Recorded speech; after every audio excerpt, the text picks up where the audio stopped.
마태복음 19장 23절부터 마지막 절까지 교독하겠습니다. 마태복음 19장 23절에 예수께서 제자들에게 이르시되 내가 진실로 너희에게 이르노니 부자는 천국에 들어가기가 어려우니라. 다시 너희에게 말하노니 약대가 하늘로 들어가는 것이 부자가 하나님의 나라에 들어가는 것보다 쉬우리라 하신대. 제자들이 듣고 심히 놀라 가로되 그런즉 누가 구원을 얻을 수 있으리까? 예수께서 저희를 보시며 가라사대 사람으로는 할 수 없어되 하나님으로서는 다 할 수 있느니라.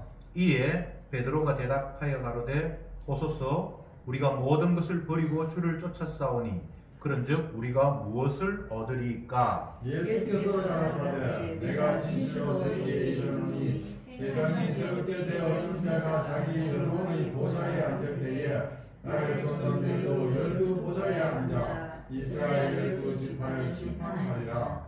또 내 이름을 위하여 집이나 형제나 자매나 부모나 자식이나 전토를 벌인 자마다 여러 배를 받고 또 영생을 상속하리라. 그러나 먼저 된 자로서 나중되고 나중된 자로서 먼저 될 자가 많으리라. 아멘. 오늘 읽은 본문은 지난주의 말씀과 연결시켜서 이해하는 것이 자연스럽죠. 지난주 말씀에서 부자 청년이 예수님께 찾아와 질문하기를 내가 무슨 선한 일을 하면 영생을 얻겠습니까? 라고 했고 그에 대해서 예수님이 선한 분은 하나님밖에 없다 이렇게 말씀을 하셨습니다. 그러면서 마지막으로 하신 말씀이 네가 가진 재물을 다 팔아서 가난한 자에게 주고 나를 쫓아라. 그러면 네가 영생을 얻을 것이다 라고 하셨는데 부자는 재물이 많아서 그게 아까워서 도저히 주님 말씀을 실천할 수 없어서 그냥 주님께서 떠났다 라고 본문이 기록했습니다. 그것과 연관지어서 오늘 23절에 예수님이 제자에게 하신 말씀이 부자가 천국 가는 것은 낙타가 바늘구멍 통과하는 것보다 더 어렵다. 쉽게 이야기하면 못 간다는 이야기겠죠. 그러니까 제자들이 깜짝 놀랐습니다. 그러면 천국은 누가 갑니까? 예수님의 이야기는 사람은 안 된다라는 이야기를 계속해서 하시는 거예요. 그런데 인간들은 끝까지 내가 뭔가를 해서 쟁취하겠다라는 이런 생각을 떨쳐버리지 못합니다. 이게 인간의 한계입니다. 하기 나름이다. 내가 열심히 하면 좋은 결과가 올 것이고 내가 게으르면 안 좋은 결과가 올 것이다. 늘 우리는 내 행동에 의해서 내 미래가 결정된다는 이 생각 외에 다른 생각을 해본 적이 없습니다. 이 세상에 창조자가 계시고 그 창조자에 의해서 나는 이 땅에 보내졌다는 것을 인정한다고 하지만 많은 사람들 가운데 근데 정작 그 사람은 내 삶의 주인 되시는 그분이 자기 뜻대로 개입하시고 자기 영광을 위해서 움직이신다는 데 대해서는 썩 그렇게 납득이 안 되고 동의가 되지 않습니다. 내가 열심히 하면 칭찬하셔서 더 잘 되도록 복도 주시고 내가 잘못하면 우중하시고 그래서 내가 복을 받느냐 벌을 받느냐 이 모든 것은 결국 내 항이 나름이다라는 생각을 하지 창조주 하나님이 자기 영광을 위해서 뭔가를 펼친다라는 생각에는 잘 동의가 되지 않습니다. 그래서 계속해서 주님은 인간의 근원적인 죄, 네 행동과 모든 것들을 연관시키는 그것 자체가 너는 이미 잘못되어 있다라고 계속 지적을 하심에도 불구하고 못 깨달아요. 그것 외에 다른 것을 생각할 여지가 인간에게는 없기 때문입니다. 아니 땐 꿀뚝에 연기 나랴. 우리 속담에 이런 말이 있잖아요. 그리고 이런 것도 있습니다. 핑계 없는 무덤 없다.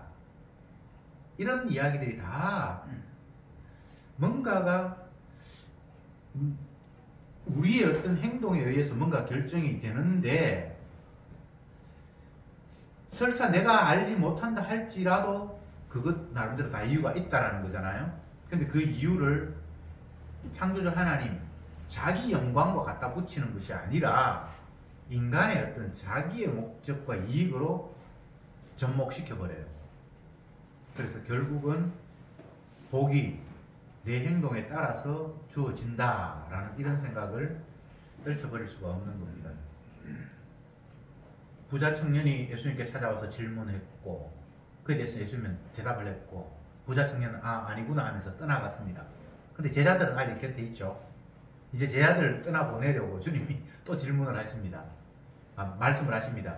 부자가 천국 가는 거 거의 불가능해. 낙타가 바늘구멍으로 통과하는 게 부자가 천국 가는 거 더 쉬워. 이렇게 주님께서 말씀하시면서 제자들마저도 떠나가도록 지금 밀어내는 그런 양상입니다. 그러니까 제자들이 깜짝 놀랐죠.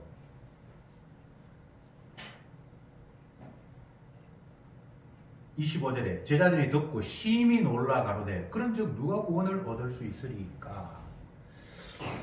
심히 놀랐다. 제자들마저도 그 부자 청년이 재물이 많아서 근심하면서 떠나간 그런 쪽으로 자기가 이렇게 몰려가는 그런 느낌이 드는 거예요. 그래서 깜짝 놀라서 아니 그러면 누가 천국 갑니까? 천국이 있다고 하는데 영생이 있다고 분명히 말씀하셨는데 그럼 천국은 누가 갑니까? 이 말을 이런 질문을 제자들이 던지게 된 것은 우리보다는 훨씬 더 주님의 말씀을 조금 더 이해를 했어요. 보통 사람들은 부자가 천국 가기 어렵다 그러면 나는 뭐 부자 아니니까 괜찮겠지 이렇게 받아들일 수 있는데 제자들은 그렇게 받아들이진 않았어요. 그래서 부자라는 거 제가 여러 번 이야기합니다만 내 소유가 있는 것 무엇 하나라도 가지고 있으면 그게 부자예요. 아무것도 가지지 않은 사람은 이 땅에는 없습니다. 무엇이든 내 것, 내 것. 이 생명은 내 것. 내 자식은 내 것. 내 주머니에 있는 거 요건 내 것. 많다 적다를 따질 수는 있어도 내게 아무것도 없다라고 말할 수 있는 사람은 단 한 사람도 없습니다. 그래서 자기께 있는 건 다 부자예요. 그러니까 예수님 말씀은 부자가 천국 못 간다라는 이야기는 인간들, 너희들 무엇이든 내 것이라고 주장하는 너희들은 천국 가는 거리가 멀다 이 이야기를 하셨으니까 제자들은 그 말까지는 알아들었죠. 그러니까 그러면 천국 우리도 못 간단 말입니까? 부자 청년이 떠나간 그 사람은 뭐 아니라 할지라도 지금 주님 곁에 있는 우리마저도 주님이 내치시는 겁니까? 라는 식으로 그럼 누가 천국 갑니까? 라고 약간 놀라면서 어쩌면 언성이 높아질 수도 있어요. 주님 하시는 일이 너무나 배타적이기 때문에 계속 밀어내는 식으로 말씀을 하시는 겁니다. 그러니까 예수님이 대답하시기를 사람으로서는 할 수 없는데 하나님은 할 수 있다 이렇게 답하십니다.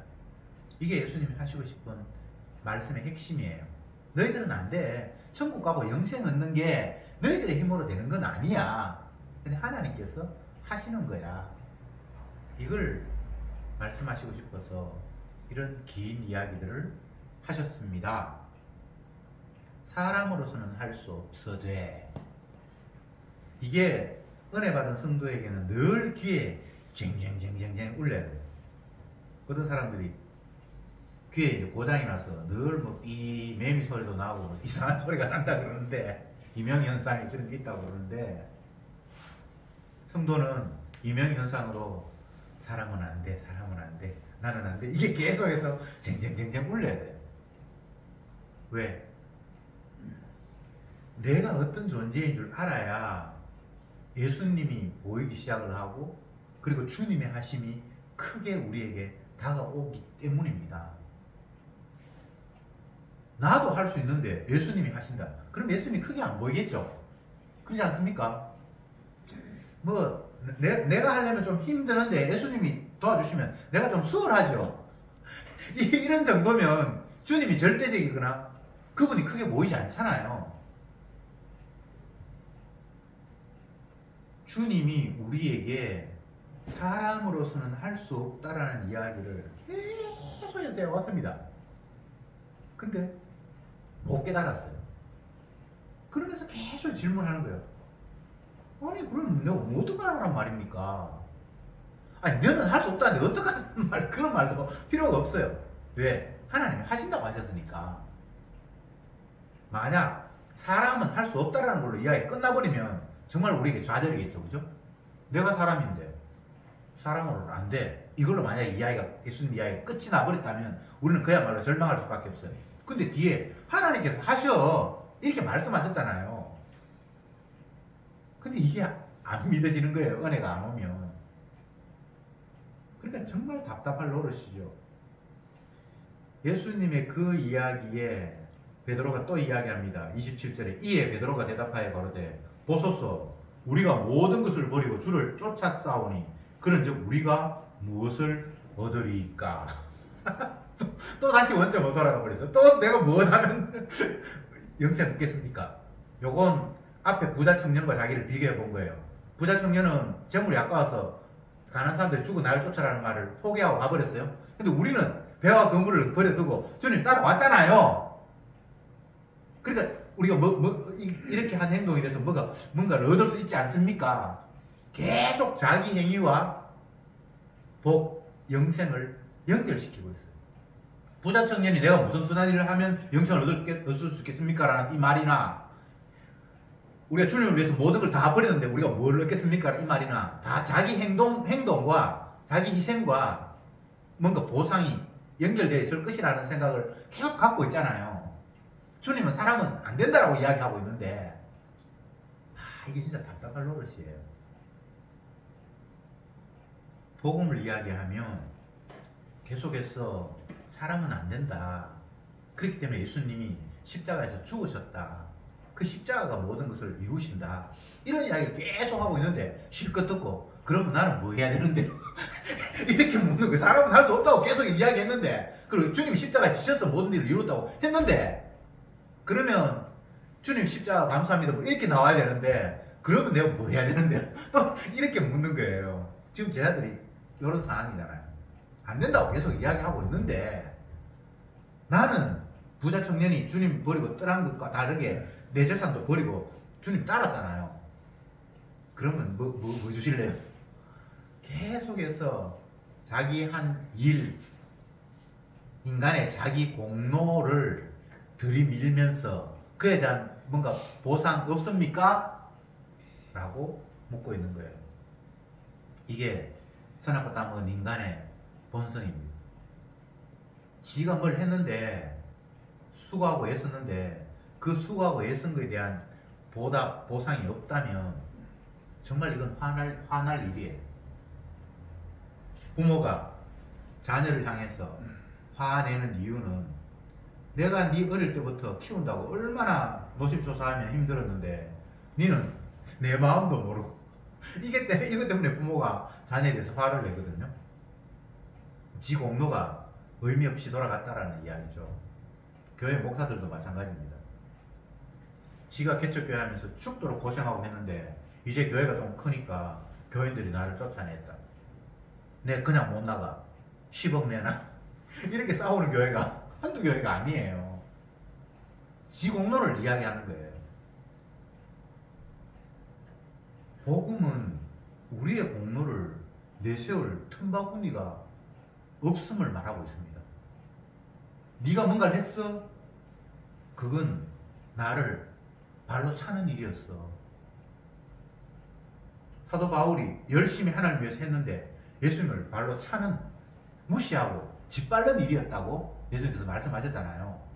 그것은 사도 바울 한 사람, 개인이 그렇다라는 이야기가 아니고 모든 인간이 그 범주 안에 있는 거예요.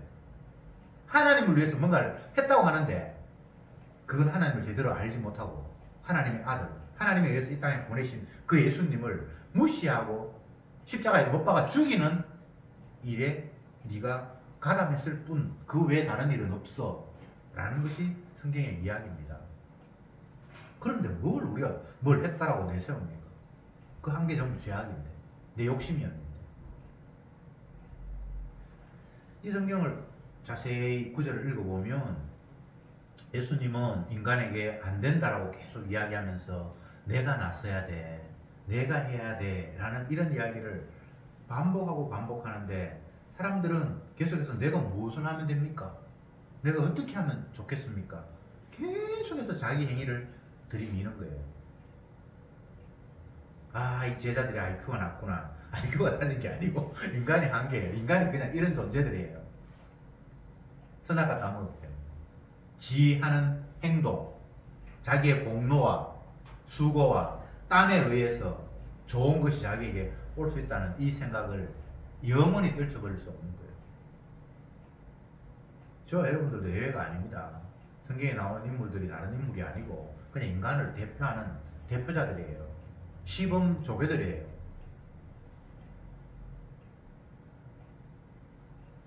이스라엘이 수많은 나라 가운데 시범 조교로 뽑힌 나라고 제자들이 이스라엘 수많은 사람들 가운데 뽑힌 시범 조교들이에요. 이 사람이 특별한 사람들이 아닙니다. 얼마나 인간은 바보스럽고 어리석은가를 보여주기 위해서 이들이 있는 거예요. 그래서 바보 짓을 하는 거예요. 우리가 성경을 읽다 보면 제자들도 그렇고 구약의 이스라엘 백성들도 그렇고 야 진짜 이들 참 못됐다. 하나님이 그렇게 은혜를 주셨는데도 불구하고 또 배반하고 또 배반하고 정말 완악한 존재들이구나 이렇게 생각하는 사람들이 굉장히 많아요. 근데 그 완악한 존재가 저거 여러분들이에요. 이스라엘이 특별한 사람이 아니고 제자들이 특별한 사람이 아니에요. 인류의 대표를 그냥 뽑아서 이들이 얼마나 완악한 것인지를 보라고 주님이 말씀하셨고 이들의 완악함은 우리의 완악함이고 나의 완악함일 뿐이에요.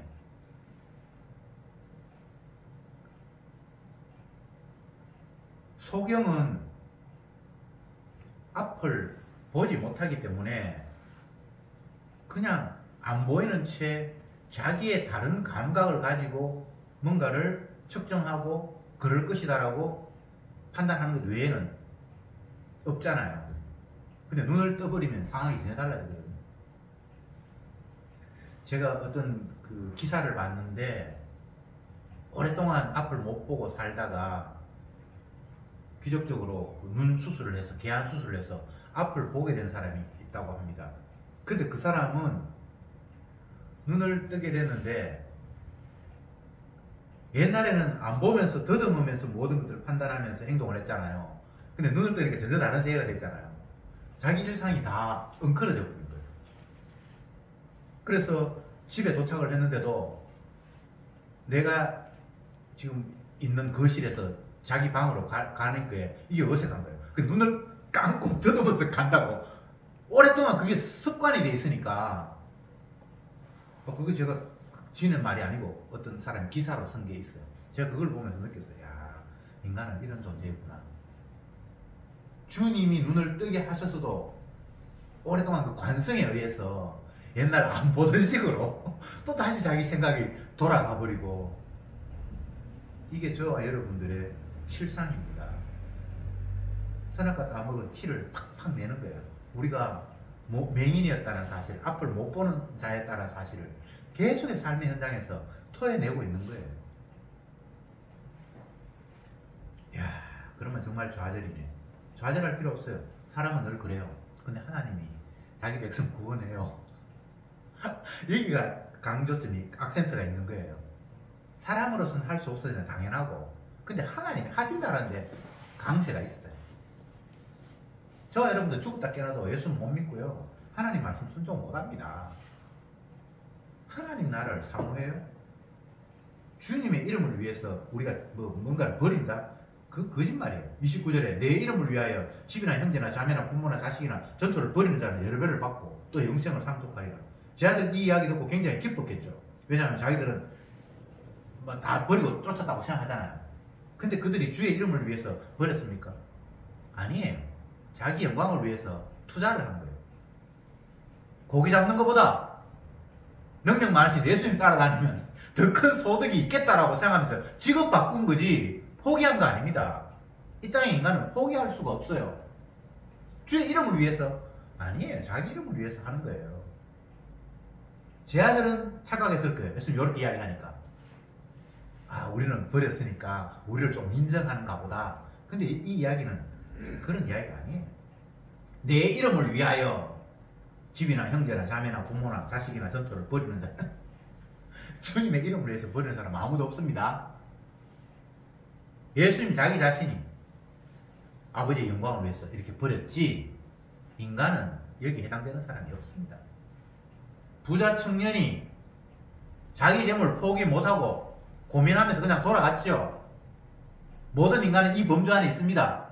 누구도 주님의 이름을 위해서 나를 버리고 따르는 사람은 없어요. 예수님만 아버지 영광을 위해서 모든 것들을 버렸죠. 자기 목숨마저 버렸죠. 그래서 이 이야기는 예수님 자기를 향한 이야기예요. 복음은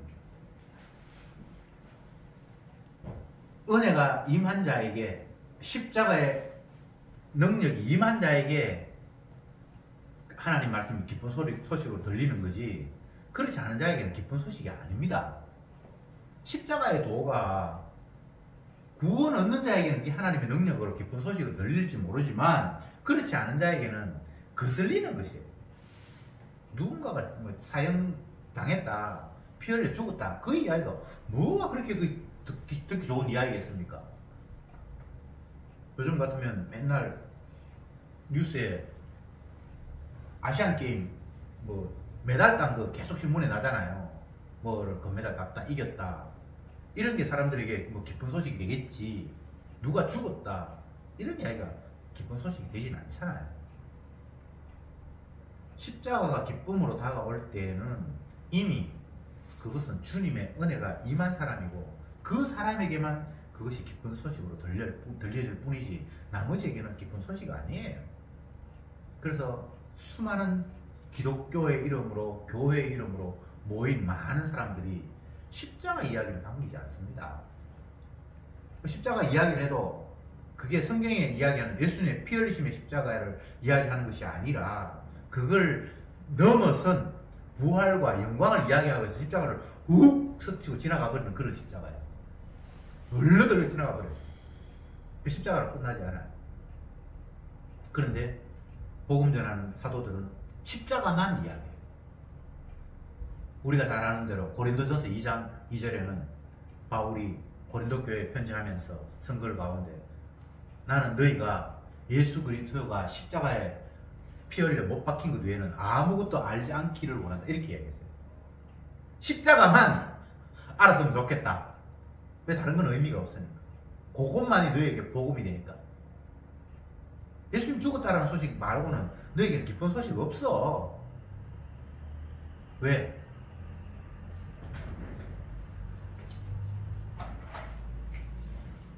내가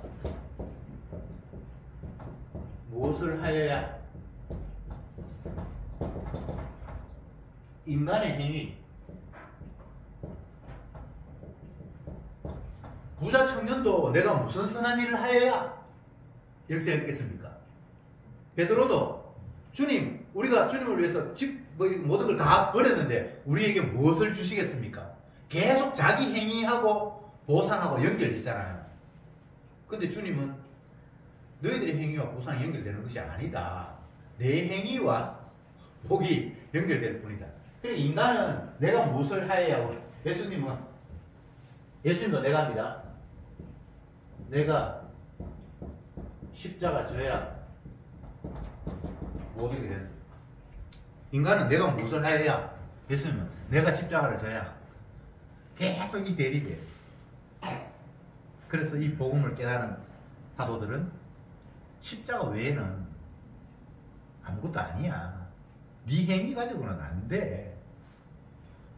뭐 주의 이름으로 뭘 했습니다. 나는 너를 모른다.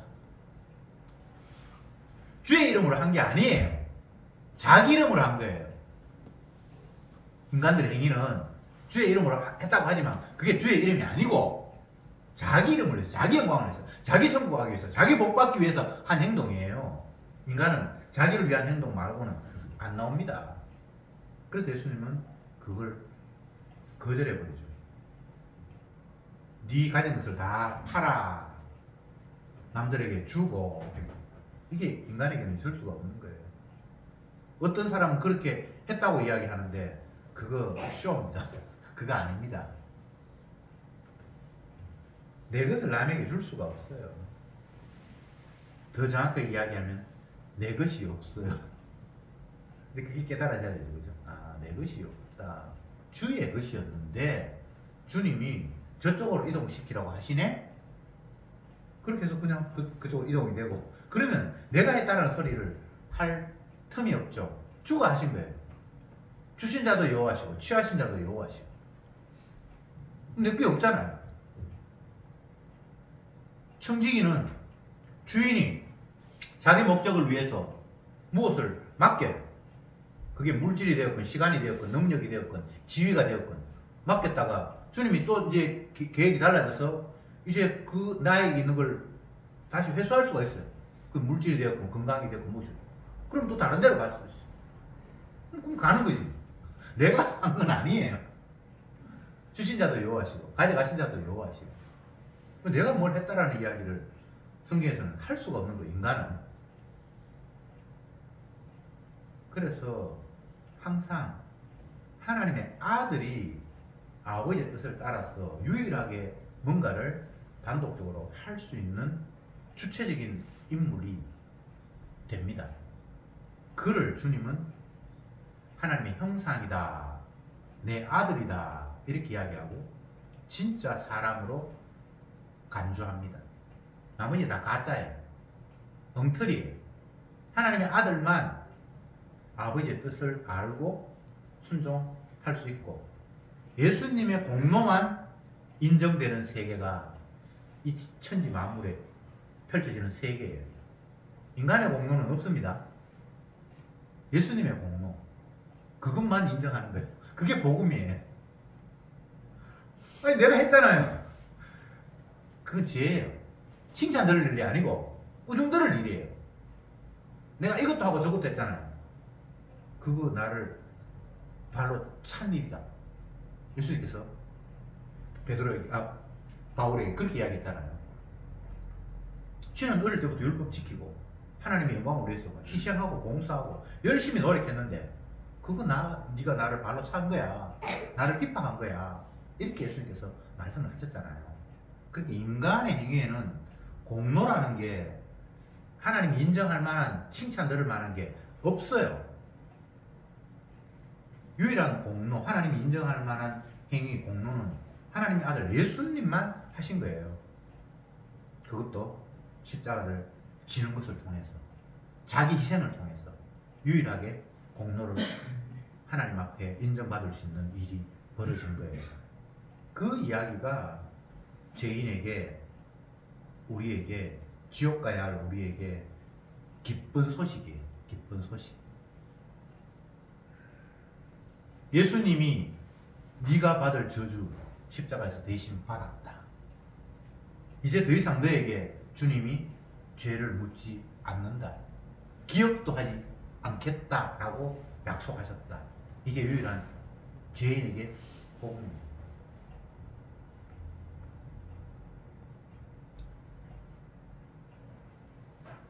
목사라는 사람들이 성경을 펼쳐놓고 복음이라고, 이게 뭐 성경이 복음이니까 돼 있으니까 복음이라고 이야기하는데 이 복음이 십자가가 없어. 그냥 마치 이 베드로가 예수님께 질문하기를 우리가 주님을 위해서 모든 것을 버렸습니다. 이제 우리에게 무엇을 주시겠습니까? 이렇게 묻는 질문 앞에 목사라는 사람들이 그래, 이런 희생은 이런 복을 받고 저런 희생은 이런 복을 받는다라고 그렇게 답을 하고 있어요. 그게 복음이라고 이야기하고 있어요. 그게 내 손에 십자가가 없어요. 간증이라고 하는 사람들이 하는 고백이 자기가 주님을 위해서 열심히 헌신하고 봉사하고 재물도 갖다 바치니까 몇 배를 주시더라.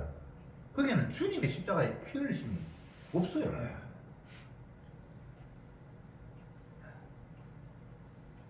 성경을 펼쳐놓고 계속해서 내가 무엇을 하면 복을 얻을 수 있습니까? 내가 이렇게 희생을 했는데 그러면 그에 대한 보답은 무엇입니까? 이 이야기를 끊임없이 주고받으면서 모이고 복받았다고 기뻐하고 박수치고 난리를 치는 것이 오늘날 종교인들의 모습이에요. 어떤 경우에도 하나님은 인간의 행위를 공로로 인정하지 않습니다. 공로는 그냥 죄일 뿐이에요. 사람에게서 나온 것은 죄다. 제가 이야기한 게 아니고 성경에서 인간에게서 나온 것은 악한 생각과 음란과 도적질과 간음과 광폐와 뭐 전부 다 안 좋은 걸 쫙 열게 해놨어요. 인간에게서 나오는 것은. 그러기에 내 공로, 내 수고, 내 땀을 하나님 앞에 들이밀 수가 없어요.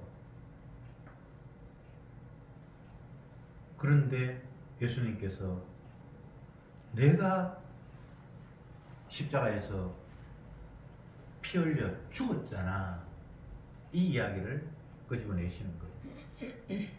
28절 다시 봅시다.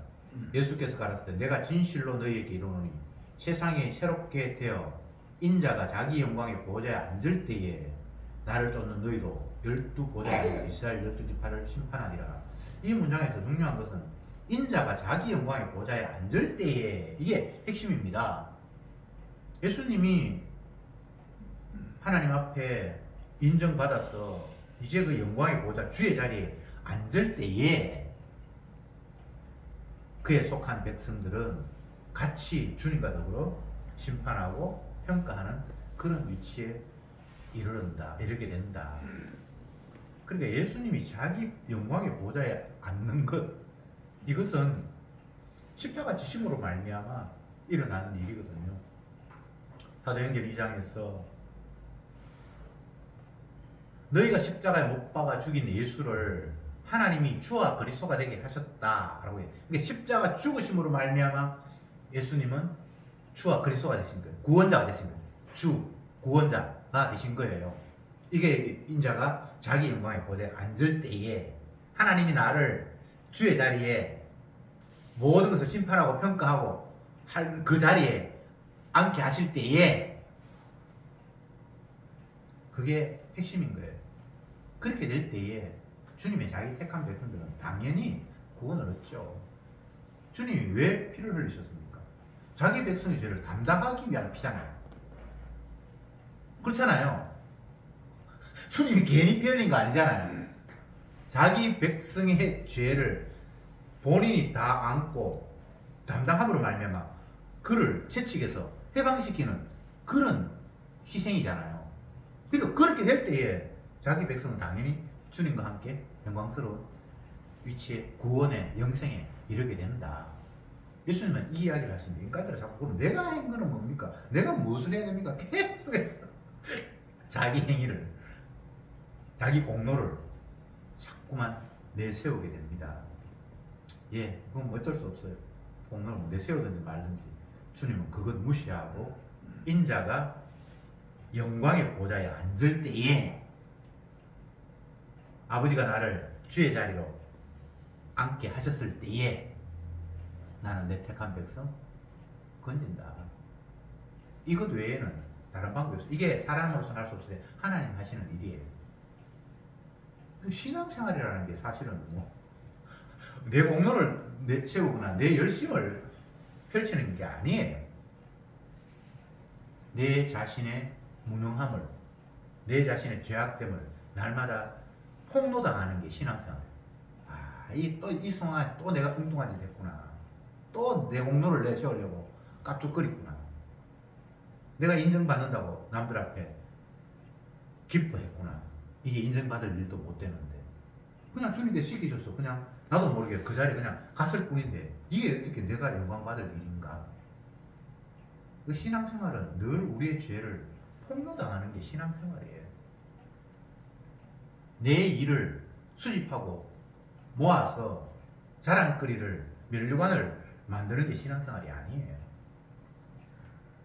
성경에 나타난 인간들 중에 칭찬 들을 만한 아름다운 열매들로 모아져서 이 사람은 본받을 만하다라고 한 인물이 누가 있습니까? 아무도 없어요.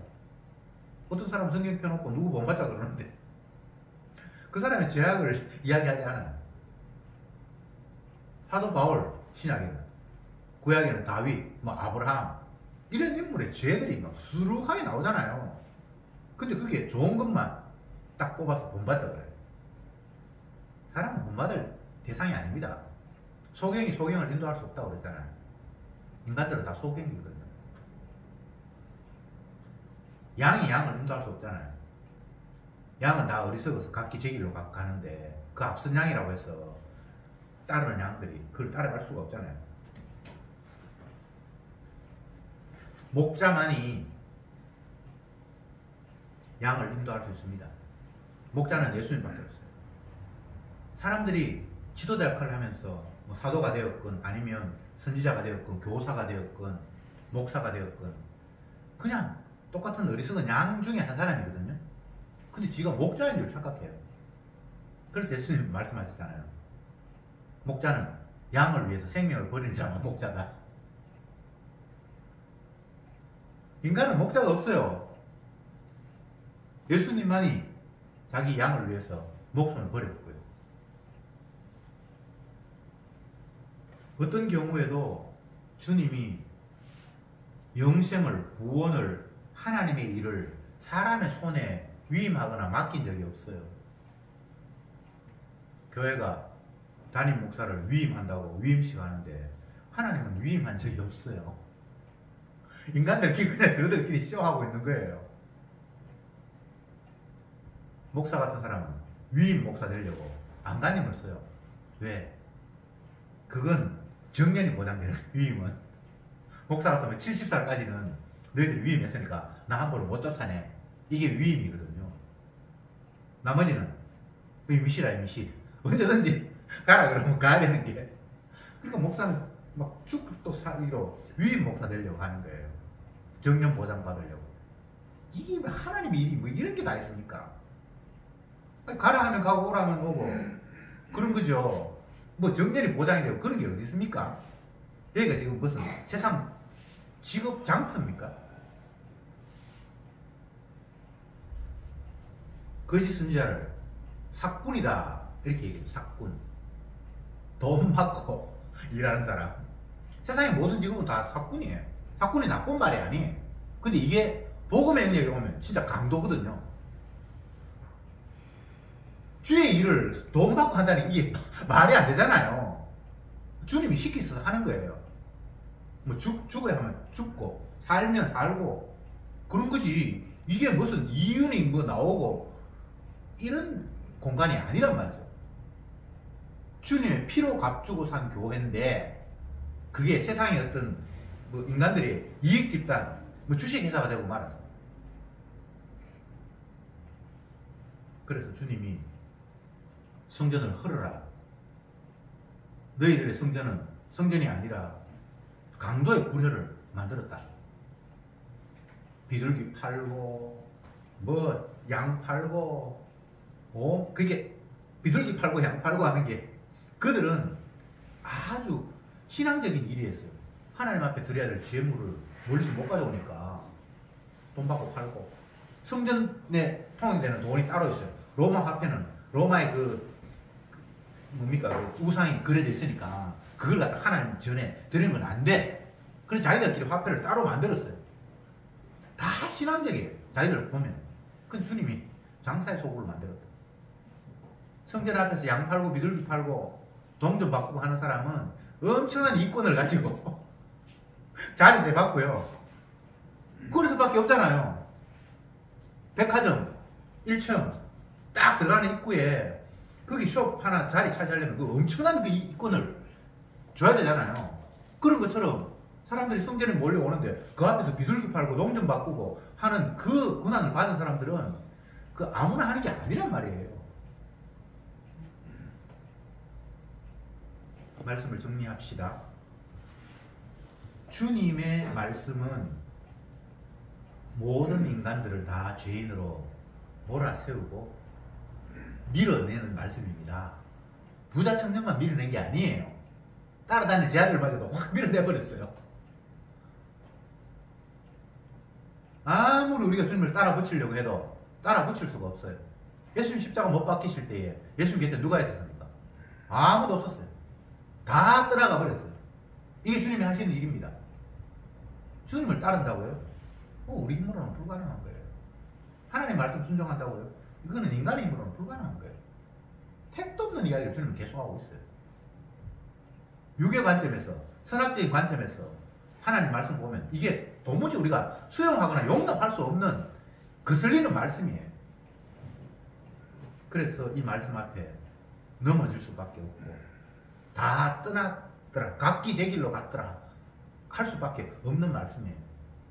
그런데 주님이 자기 백성이라는 이유로 끝까지 버리지 않고 붙들고 계세요. 내가 세상 끝날까지 너와 함께 하겠다. 이건 가고 싶어도 가지도 못해. 그러니까 내가 주님 앞에 붙어 있고 싶어서 붙어 있는 게 아니고 주님이 붙들고 계시면 이건 가지도 오지도 못하는 거예요. 이게 성도예요. 이게 얼마나 엄청난 일입니까? 내가 영광의 보좌에 앉을 때 나를 쫓는 너희도 12지파를 심판할 자리에 이를 것이다. 이건 우리의 공로로 되는 게 아닙니다. 주님의 자기 피를 자랑하기 위해서 너는 내 피 공로로 세운 내 백성이야 라는 자가 있고, 그들은 주님이 끝까지 붙들고 계십니다. 그래서 주님의 보좌에 앉을 때에 같이 주님의 영광에 참여할 자라는 사실을 오늘 말씀하고 있습니다. 이것은 사람으로서 할 수 있는 일이 아니라 주님께서 십자가를 통해서 이루실 일이다. 이것이 오늘 우리에게 전해진 말씀입니다. 기도합시다. 주님, 감사합니다. 아무것도 할 수 없는 무능한 죄인을 주님께서 부르셔서 당신의 희생의 능력이, 십자가의 보혈의 힘이 얼마나 크고 대단한가를 자랑하기 위해서 우리들에게 피를 퍼부으셨습니다. 우리는 죄인임에도 주님의 피가 묻어있기에 주님께서 정죄하지 않는 의롭다고 칭하시는 그 주님의 평가를 듣게 됨이 복음의 세계입니다. 제발 내 공로, 내 수고 들이미는 어리석은 자가 되지 말게 하옵소서. 오로지 보혈의 피만 자랑하게 하옵소서. 예수님의 이름으로 기도드립니다. 아멘.